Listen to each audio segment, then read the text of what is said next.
Del Santo Evangelio según San Mateo. Gloria a ti, Señor Jesús. En aquel tiempo Jesús recorría todas las ciudades y los pueblos, enseñando en las sinagogas, predicando el Evangelio del reino y curando toda enfermedad y dolencia.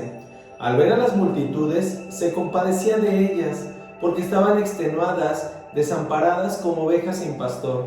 Entonces dijo a sus discípulos: la cosecha es mucha y los trabajadores pocos. Rueguen por lo tanto al dueño de la mies que envíe trabajadores a sus campos.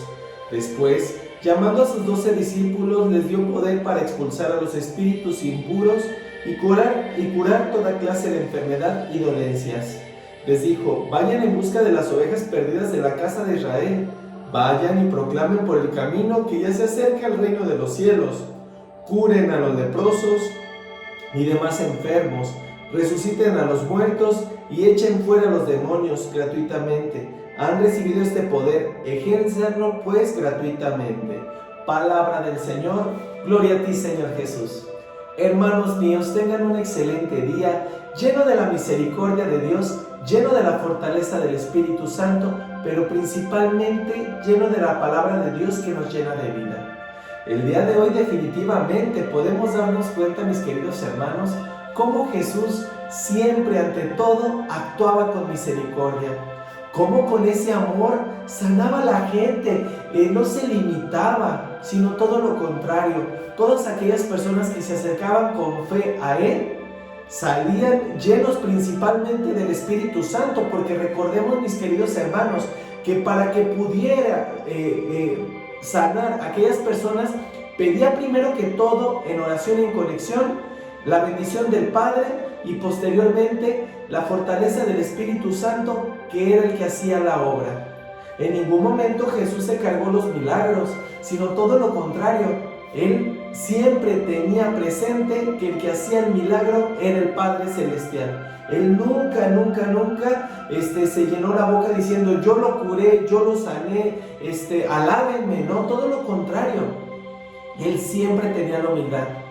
Cuando Él le da el poder a sus discípulos para que pudieran expulsar los demonios, ¿qué era lo que pasaba en el corazón de los discípulos?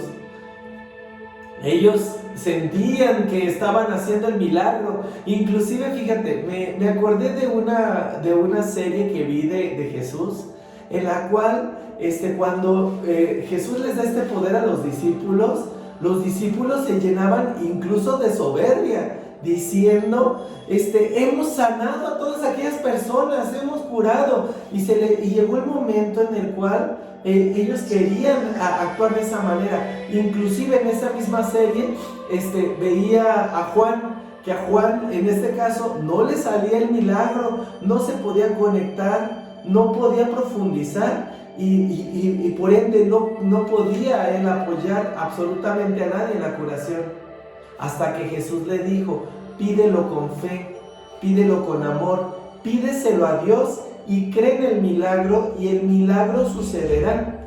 ¿Esto por qué, mi querido hermano? Porque muchas de las veces nosotros ponemos este tipo de bloqueos. No permitimos que la acción del Espíritu Santo se empiece a dar en nuestras vidas. Y muchas de las veces, cuando estamos nosotros pidiendo un milagro, o más bien exigiendo un milagro, pues ahora sí que ese no se da, simple y sencillamente porque nosotros no estamos permitiendo que la acción del Espíritu Santo entre. Recordemos, mi querido hermano, que muchas de las veces, cuando tenemos alguna enfermedad física, significa que hemos confiado más en las cosas y en las cuestiones del mundo, y que nos hemos alejado de la parte espiritual.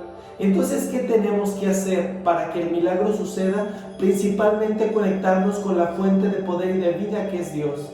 Y posteriormente empezar a soltar cada vez más las cosas del mundo que no nos permiten, en este caso, que las demás entren. Recuerda, mi querido hermano, que siempre, todos los días, debes de vaciar tu vaso para que en este caso puedas recibir todo conocimiento, toda conexión, toda oración. Y permitir, mi querido hermano, con esto, que Jesús haga su obra maestra en ti.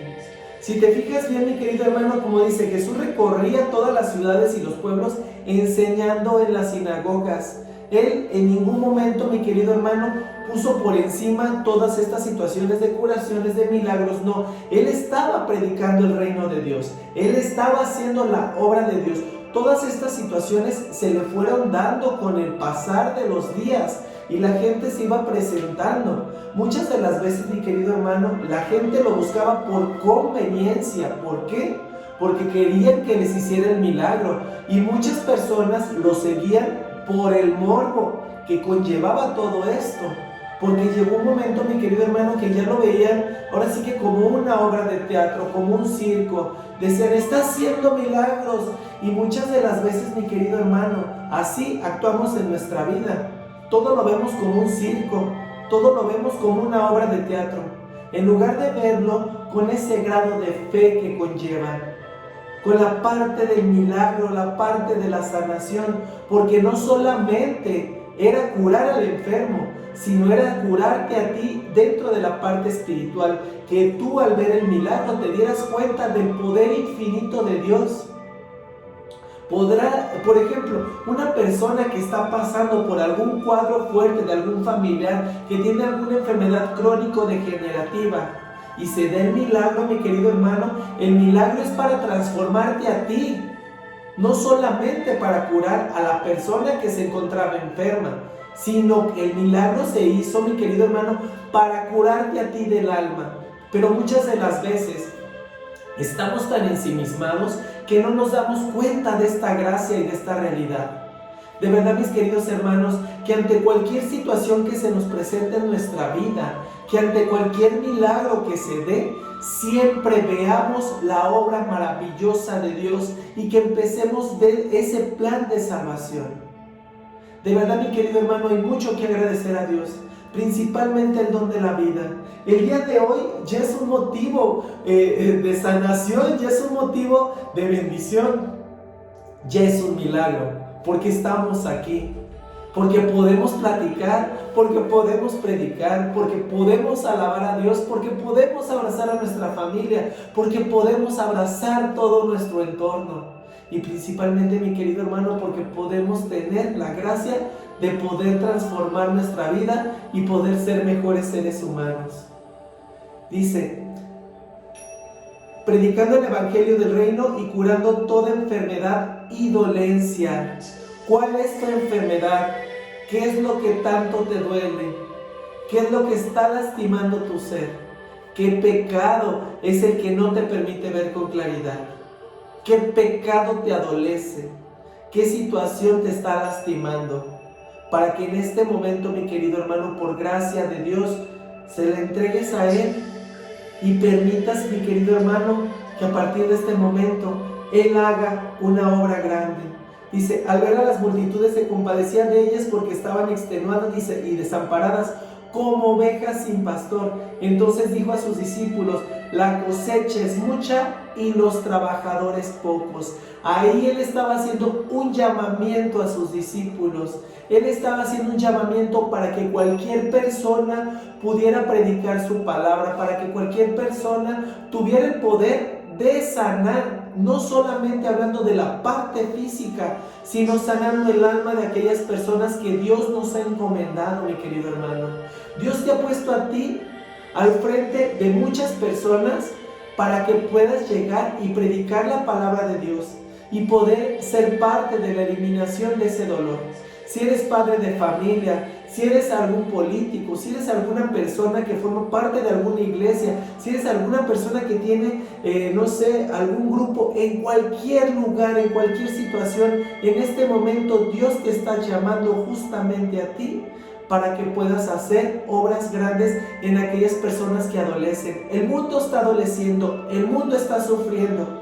Nosotros podemos ser parte de esa sanación, podemos ser parte de esa curación. Y no solamente te estoy hablando de la física, sino te estoy hablando del alma y del espíritu, porque el mundo adolece, mi querido hermano, y el mundo se enferma físicamente porque no tiene a nadie que le lleve ese bálsamo para la curación del alma. Y te está invitando a ti para que tú seas ese bálsamo para la sanación de las personas y la sanación del mundo. De ti depende si quieres tomar el compromiso o si quieres seguir con las manos cruzadas. Esa ya es decisión tuya, porque el llamamiento Dios ya te lo hizo. Te mando un fuerte abrazo, mi querido hermano. Dios te bendice, paz y bien.